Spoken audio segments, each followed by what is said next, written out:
Hey guys, Sam here. I'm in Clayton, North Carolina at my parents' home enjoying time with friends and family, and I just want to wish you guys a Merry Christmas. I'm sharing this video with you today to encourage your heart of what God's doing as we celebrate Jesus coming. I want to share some stories with you today about what the Lord's doing around the earth. This is going to be part one of 3 videos, sharing testimonies, giving vision for what God's doing in 2018, and inviting you to be a part of the storyline. I hope you enjoy this next few minutes, and I hope it encourages your heart. And I want to encourage you to listen through to the end as I get to share some incredible, amazing stories of what God's doing all over the earth and here in Raleigh, North Carolina. I want to start with the Collegiate Day of Prayer in February, where we had 40 days of prayer and fasting leading to a day of 12 hours of prayer, worship, and evangelism at NC State. It was truly an amazing launch to this year and gave us faith to believe for salvations, for healings, for revival, and for more on our campus. In March and in June, I was able to spend more than 4 weeks out in Kansas City at the International House of Prayer with Luke 18 Project.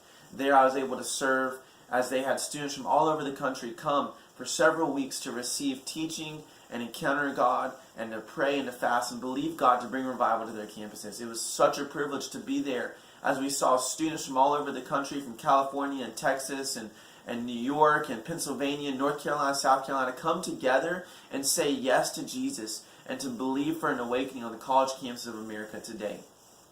I also graduated college during that time and finished up 4 years at NC State and entered into my 5th year of campus ministry at NC State. I'm really excited about something we started this year called The Table. The Lord gave us vision to just gather people each week around a table, eat dinner together, and share testimonies, to worship, to pray for each other, and to encounter God together. And I can say it has truly been one of the most amazing times I've ever spent with community here in Raleigh. Every week we've seen breakthrough, we've seen healings, we've seen people encounter God in ways that brought breakthrough to their families and their own lives. And every week we've had new people coming. We've had people that are living in sin, that are in the LGBT community, that are atheists or agnostics, come and join us for Christmas parties and dumpling nights and all sorts of game nights where we've been able to encourage them, share the love of Jesus with them, and build those relationships. And then in October, we got to gather with many of those people, over 25,000 people, in our nation's mall for 4 days with an event called Awaken the Dawn. And there we had 24/7 prayer and worship under 50 tents in the middle of our nation's capital. Imagine the magnitude of what God did as believers from all over the country filled each tent representing each state in America and lifted up 24/7 prayer and worship over these 4 days. And so in November, we continued building in Raleigh with Burn 24/7, and I was actually able to pass off the leadership of that to Matthew Lilly, the National Burn Director here in the U.S., and he's been helping me, and we've been working together, co-laboring to see night and day prayer here in our own city. And through the Burn, we've been able to bring together about a dozen churches and over 200 individuals to take 1 day a month to just give it to the Lord, to worship Him, to exalt His name, and to build a priesthood of love to Jesus here in Raleigh. And so I really believe that God is building this house of prayer in Raleigh, that He's building a community of night and day prayer and worship on the campus at NC State.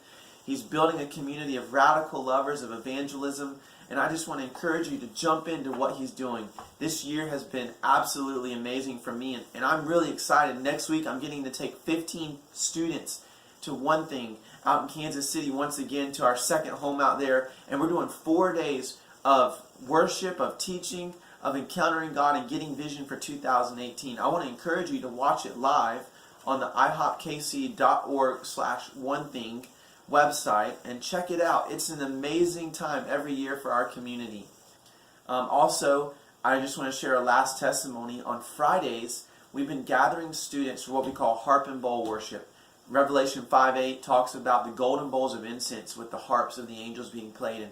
And we believe that God has given us this strategy to do prayer with worship, to create sustainable and enjoyable prayer where we get to sing to Jesus, sing the songs that He's singing, sing scripture back to Him, and then partner with Him in intercession and prayer. And every Friday we've been teaching students how to do this, and it has been absolutely amazing. My friend Abigail has loved it. My friend Michaela has jumped in, and many others are stepping out in faith and leading worship, some for the first time. And they are absolutely amazing leaders in the place of prayer and worship and had no idea. And they're now leading on the stage at the Burn, at a conference coming up soon. They recently hosted a prayer room at our Drop conference in September. And it has been really, really cool to see students come alive in the place of prayer. And so I want to encourage you that God is moving in the nations. I've received reports this week from India, from the Middle East, from closed nations where God is moving. He's touching lives. And I wish I could share details with you guys, but let's just say that the nations are encountering Jesus like never before. And I want to encourage you that God is moving in America. There's hope for a generation. And it's because of faithful people like you praying, sowing, and giving, and taking part in what God's doing. Hey, thanks for watching this update. This is video number 1. Be looking for number 2 coming live next week from the Kansas City Convention Center at One Thing Conference. We're going to be gathered with 25,000 young adults. And I have some really exciting announcements coming with some good friends there. And so I'm excited to talk to you more about what God's doing in 2018. In the meantime, just below this video, you'll see a link to modernday.org. This is my support page and a partnership I have to be able to raise support as a full-time minister. I encourage you to just click on that link and check out more about what I'm doing. Consider giving a one-time gift this year or joining my partnership team in 2018. Love you guys and look forward to talking to you soon.